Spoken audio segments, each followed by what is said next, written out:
এই মুহূর্তে বিমানবন্দরে টার্মিনাল 1-এ আছেন সহকর্মী ফারুক ভূঁইয়া রবিন। সরাসরি যাচ্ছি তার কাছে। শাহজালাল আন্তর্জাতিক বিমানবন্দরের কার্গো ভিলেজে গতকাল যে অগ্নিকাণ্ডের ঘটনা ঘটেছে তার ধাক্কা কিন্তু এখনও হযরত শাহজালাল আন্তর্জাতিক বিমানবন্দরে যে বিমান চলাচলে সেটি কিন্তু লক্ষ্য করা যাচ্ছে এবং কোনো ফ্লাইট আমরা দেখতে পাচ্ছি 14, 15, 16 ঘন্টার মতনও কিন্তু যে নির্ধারিত সময়ের তুলনায় বিলম্ব হচ্ছে। যদি একটু বলতে যাই, আজকে গত রাতের কিছু ফ্লাইট যেমন বিলম্বিত হয়েছে, ঠিক একইভাবে আজকে সকালে বা যে ফ্লাইটগুলো ঢাকার হযরত শাহজালাল আন্তর্জাতিক বিমানবন্দর ছাড়ার কথা ছিল সেগুলোও কিন্তু যে নানাভাবে বিলম্বিত হচ্ছে। যদি একটি বিষয় আপনাদেরকে জানাতে চাই, গত রাত 10টা 10 মিনিটে যেই ফ্লাইটটি বেইজিংয়ের উদ্দেশ্যে রওনা হওয়ার কথা ছিল সেটি কিন্তু আজও যায়নি। সেটি বিকেল 3:45টার দিকে ছাড়ার কথা রয়েছে। অন্যদিকে গোয়াংজুর উদ্দেশ্যেও কিন্তু যে গত রাতে যে ফ্লাইটটি ছাড়ার কথা ছিল 11টার পর, সেটিও কিন্তু যে আজকে বেলা 3টার মতন বেজে যাওয়ার কথা রয়েছে। অন্যদিকে কাঠমান্ডুর উদ্দেশ্যে বাংলাদেশ বিমানের একটি ফ্লাইট যাওয়ার কথা ছিল 1:30টার দিকে, সে ফ্লাইটটি বিকেল 4টা নাগাদ ছাড়ার কথা রয়েছে।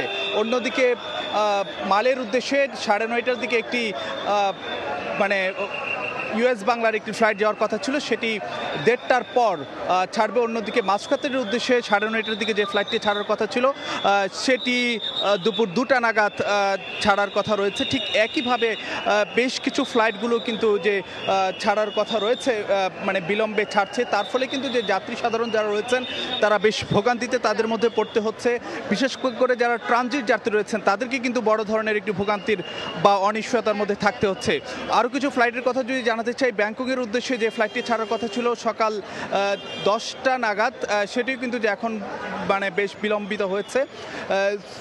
এরকমভাবে যদি একটু আপনাদেরকে জানাতে চাই যে এইভাবে আসলে যে ফ্লাইটগুলো বিলম্বিত হওয়ার কারণে যাত্রীদেরকে নানাভাবে কিন্তু যে মানে ভোগান্তির মধ্যে পড়তে হচ্ছে। বিশেষ করে যারা ট্রানজিট ফ্লাইটে রয়েছেন তাদের মধ্যে কিন্তু যে এক ধরনের একটি অনিশ্চয়তা কাজ করছে, যেহেতু তাদের মানে ট্রানজিট আরেকটি ফ্লাইট ধরার কথা রয়েছে।